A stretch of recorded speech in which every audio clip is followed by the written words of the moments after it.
임신 중에 그 대개 약제에 노출되는 비율이요.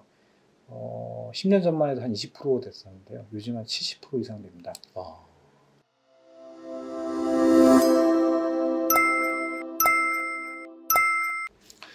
우리 인류가 존재하기 위해서는 계속해서 신생아가 태어나야 하고 그 신생아가 건강하게 잘 태어나야 합니다. 그런데 임신 중, 심지어는 임신 전부터 그 태아에 대한 관심, 주의사항이 있을 겁니다. 오늘은 태아 독성의 국내 최고 전문가이신 최준식 교수님을 모시고 귀한 말씀 듣도록 하겠습니다. 최 교수님 안녕하십니까? 안녕하십니까? 네, 반갑습니다. 교수님, 임신하기 전에 절대로 복용하면 안 되는 그런 약물이 혹시 있습니까? 임신 전부터 이제 복용하면 안 되는 것들이 되게 반감기가 긴 약들인데요. 반감기라는 건 뭐냐면 내가 복용하고 나서 체내에서 반으로 줄 때까지, 농도가 반으로 줄 때까지 그 기간이 긴 약들인데, 네네. 먼저 차트를 좀 보고 얘기하도록 하겠습니다. 네네. 피부과 치료제들하고 방사선 동위원소들이 있겠는데요. 네네. 피부과 치료제 같은 경우는 이제 위에 보시는 것처럼 이소트레티노인, 되게 여드름 치료에 사용되죠. 반감기가 하루서부터 길게는 50시간을 얘기를 하는데요. 대략 임신 시도하기 한 달 전부터 투약을 그만할 것을 이제 중단할 것을 권고합니다. 한 달 전부터 사용하지 말아라. 네. 왜냐하면 저 약제 같은 경우는 기형이 얼마 정도 일어나냐면 우리가 보통적으로 일반 인구군에서 3에서 5% 얘기하는데요.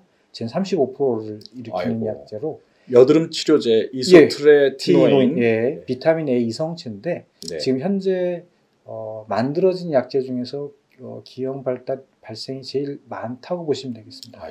그리고 쟤는 더불어서 우울증도 증가를 시키게 되기 때문에 한 달 이상은 대개는 처방하지 말라고 미국에서는 권고를 하고 있고요. 임신하기 전에. 그렇죠. 그리고 저거를 드실 때는 피임법도 2가지를 써라 라고 얘기하고 있습니다. 되게 피임약을 드시면서 콘돔을 낀다든지 이런 식으로. 왜냐하면 애기한테 거의 안 가게끔 하기 위해서 임신이 안 되게끔 철저하게 피임한다는 말씀이에요. 그리고 미국에서는 남편이 받은 약도 전부 다 신고하게 되어 있습니다. 부인뿐만 아니라 남편이 복용하는 약까지. 남편이 부인한테 줄까봐 혹시라도.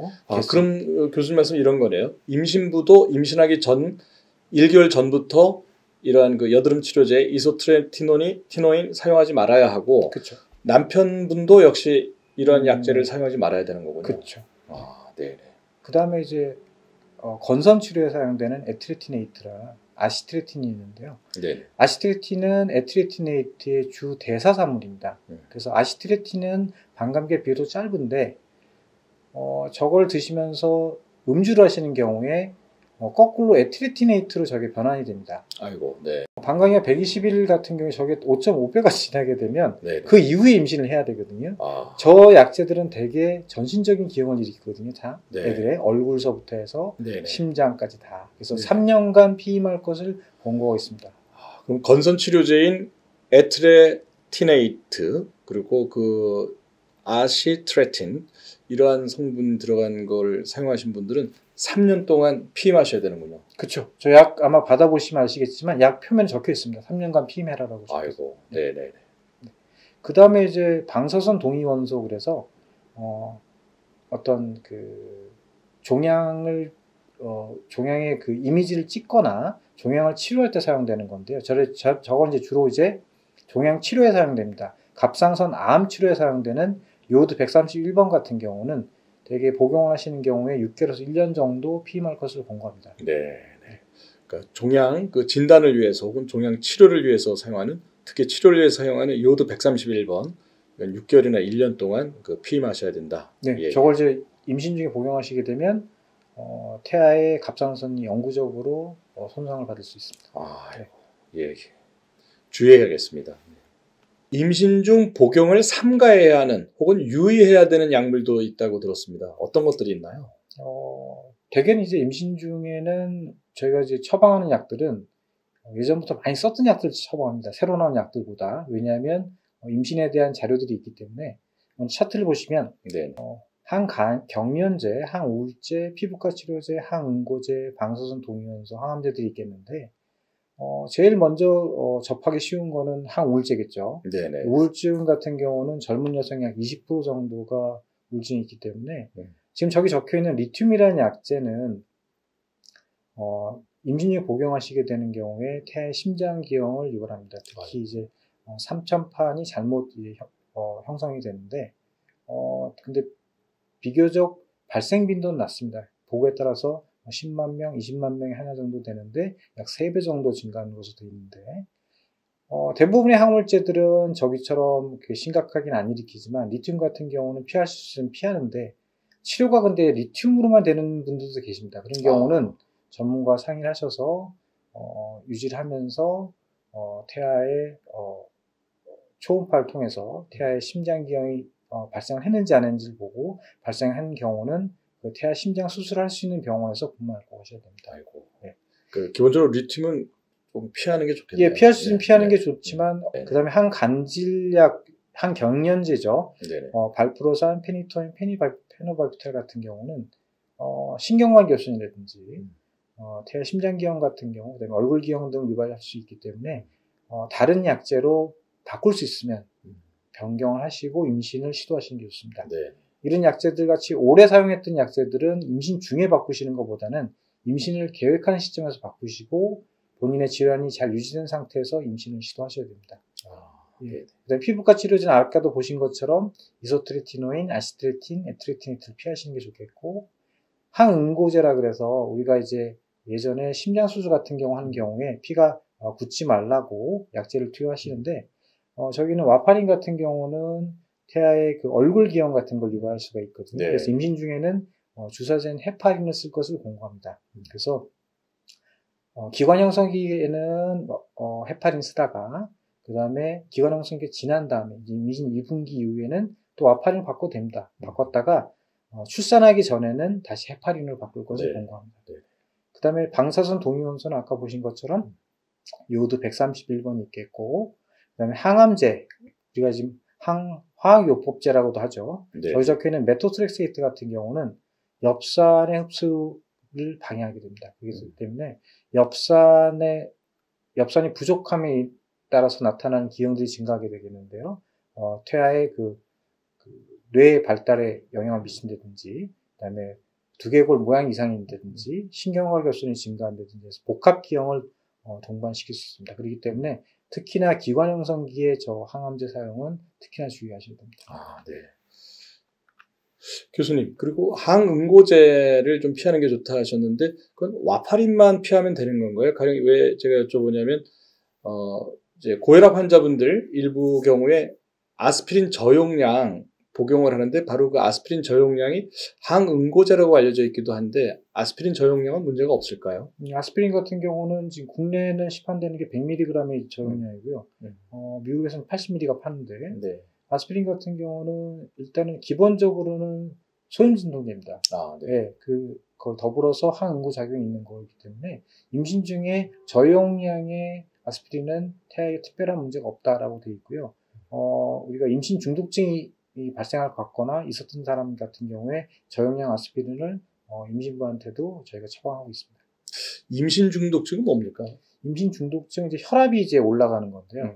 임신부의 혈압이 올라감으로써 혈관 내에 있던 단백질 성분들이 다 옆으로 빠져나가서 임신부 증상은 주로 혈압이 고혈압, 140에 90 이상의 고혈압과 단백뇨가 동반되겠죠. 그리고 모든 기관들이 다 부종이 동반됩니다. 그래서 심한 경우는 경련도 일으키게 되겠고 심장이라든지 콩팥이라든지 폐라든지 이런데 여러 기관 자체에 기관의 기능이 떨어지게 되겠죠. 그래서 저런 게 심한 경우는 출산을 빨리 서둘러야 됩니다. 임신부의 생명에 영향이 있기 때문에. 네. 임신 중에 흡연이 나쁘다는 거 잘 알고 계신데요. 근데 과연 정말 흡연이 나쁘냐? 어떤 문제가 생기냐 이런 생각이 듭니다. 네, 차트를 보면서 같이 하도록 하겠습니다. 네. 일단 이게 2021년도 질병관리청에서 우리나라의 흡연율을 이제 보여준 건데요. 이제 맨 위에 선이 그 전체 흡연율입니다. 그러니까 완만하게 감소를 해서 대략 한 36% 정도로 줄어져 있고요. 그 중간에 이제 노란 선이 남성 흡연율이고요. 맨 밑에 회색 선이 여성 흡연율인데 남성 흡연율은 완만하게 줄고 있습니다. 그래서 대개 한 20% 중후반까지 이제 내려왔는데 여성 흡연율이 대개 6, 7%에서 그대로 유지되고 있습니다. 네네. 그래서 이게 지금 우리가 가임기 여성들이 흡연에 대개 6에서 7% 정도 노출될 거라고 이제 보는 게 맞겠는데, 예. 거기에 이제 미치는 영향을 보게 되면 제일 큰 거는 자궁 내에서 태아가 잘 안 크고, 그 다음에 성장 지연. 네. 37주 이전에 조산을 하게 되고, 그 다음에 주산기 태아의 사망률이 증가할 수가 있겠습니다. 주산기가 뭔가요? 그러니까 아기를 갖고 있는 그 시기죠, 이제 산모가. 네네네. 뱃속에 태아를 그쵸. 갖고 있는 네네. 시기. 네네. 네. 또 덧붙여가지고 지능 발달도 떨어지고 행동 발달도 떨어지게 되고. 아이고 저런. 네. 우리가 이제 헤비 스모커라는 것은 이제 하루에 담배 20개 피를 태우시는 분을 얘기하는데, 네네. 대개 IQ 점수가 8점 정도 줄어드는 것을 볼 수가 있고요. 와. 그 다음에 임신부한테는 자궁의 임신이 증가하게 되고요. 자궁 외. 예, 그렇죠. 네. 자궁의 임신이나 네. 자연유산이 증가하게 되고, 아까도 얘기한 것처럼 태아 사망, 태어나서 신생아 사망도 저런. 증가하게 됩니다. 그리고 네. 우리가 흔히 얘기하는 ADHD, 네네. ADHD의 발생도 증가하게 되고, 음. 그 다음에 백혈병이라든지 네네. 음식 알레르기라든지, 네네. 그 다음에 뱃속에서 아기가 안 좋은 상태로 있었기 때문에 태어났을 때 소화 비만이라든지 일형 당뇨에 걸릴 확률이 높게 되겠습니다. 흡연이 그 비만이나 당뇨까지도 네, 유발할 수 있군요. 그렇죠. 네. 그 다음에 지금 여기 차트에는 없지만 그 아버지가 이제 흡연을 하는 경우에 네네. 자녀가 남자아이인 경우에 네네. 그 정충의 수나 네네. 운동성이 약 40에서 50% 정도 감소하는 것을 보고 있습니다. 그래요? 예. 산모의 흡연 여부에 상관없이 그렇게 증가하는 것으로 되어 있기 때문에 네네. 남편이 임신 중에 흡연하는 것도 우리가 피해야 될 것으로 사례가 됩니다. 그 임신하고 있는 부인을 두신 남편분들께서는 임신 기간 동안에 부인뿐만 아니라 본인도 반드시 금연하실 필요가 있겠다 이 그렇죠. 말씀이시네요. 네. 그렇죠. 신생아 돌연사도 관련이 있기 때문에. 네. 이제 거기에 대해 연관된 이제 기형을 보시게 되면, 이거는 이제 몇 배 보시는 거는 이제 이해 돕게끔 이제 하려고 적어 놓은 건데, 몸 전체적으로 기형이 일어난다고 보시면 됩니다. 네. 예. 심장서부터 해가지고, 네네. 그 다음에 심장에 연결된 이제 폐동맥, 판막 이상, 네네. 폐동맥도 이상이 있고, 심혈관계, 근골격계, 그 다음에 발이 이제 꺾이는 거죠. 내반조, 두개골 문제, 얼굴 기형은 이 밑에 있는 이제 구순 구결이 제일 많죠. 그 다음에 위장관 기형, 복벽 파열, 항문 폐색, 탈장, 잠복고환 등. 그러니까 니코틴을 포함해서 대개 7,000에서 8,000가지가 들어있기 때문에 되게 혈관 수축을 일으키거든요. 네. 그거에 동반돼서 일어나는 기형들이라고 이해를 하시면 되겠습니다. 정말 그 심각하네요. 저 담배 부인도 또 부군 남편분도 절대로 피우시면 안 되겠습니다. 임산부 엽산이 상당히 중요하다고 듣고 엽산 영양제 등으로 이렇게 섭취하기도 하는데, 엽산이란 도대체 뭐고 엽산이 부족하면 어떤 일이 생기는지 좀 설명해 주십시오. 엽산 자체라는 게 우리가 지금 보시는 것처럼 그 낙엽 엽자를 쓰거든요. 네네. 식물에서 이제 추출을 했는데요.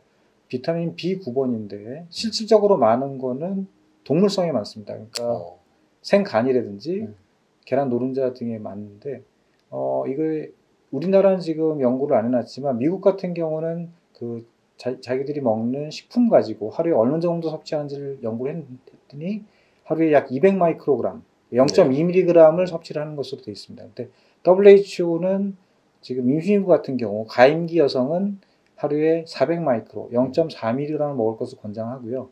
그 전에 기형을 낳다든지 기형인 태아를 낳다든지, 그다음에 당뇨가 있다든지, 그다음에 항간질약을 먹고 있다든지 하는 그런 분들은 10배를 먹어라.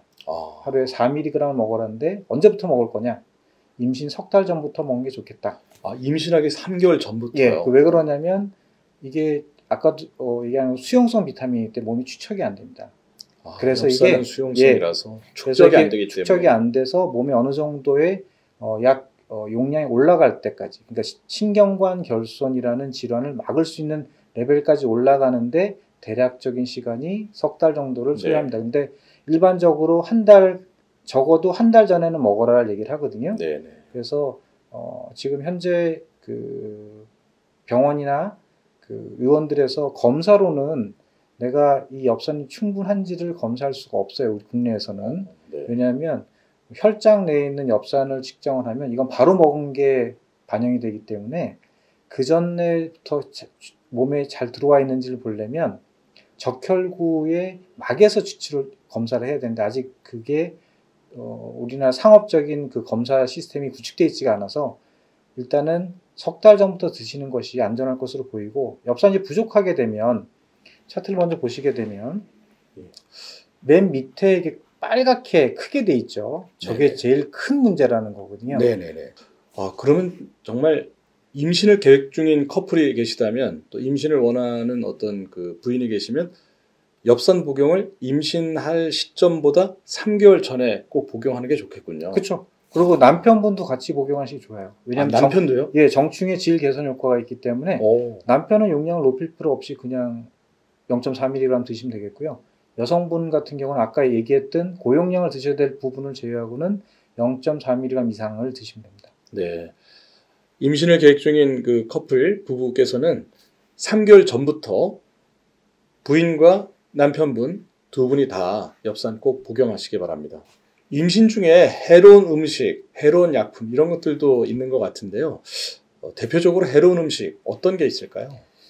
해롭다기보다는 이렇게 WHO에서 이제 그 정해놓은 하루 얼마만큼 먹어라 정해놓은 게 하나 있는데요. 그게 생선입니다. 수은 때문에. 생선이요? 예, 수은 때문에 그런데. 수은 때문에. 예, 우리가 이제 그 바다가 오염된 것도 있고요. 육지에 있는 수은이 이제 비가 오게 되면 강을 타고 들어서 바다에 들어가겠죠. 네네. 그거를 이제 생선들이 섭취해서 생선의 살에 축적이 되죠. 네. 그래서 WHO에서는 임신부 같은 경우 일주일에 340g을 넘지 말아라. 생선 섭취를. 예, 섭취를.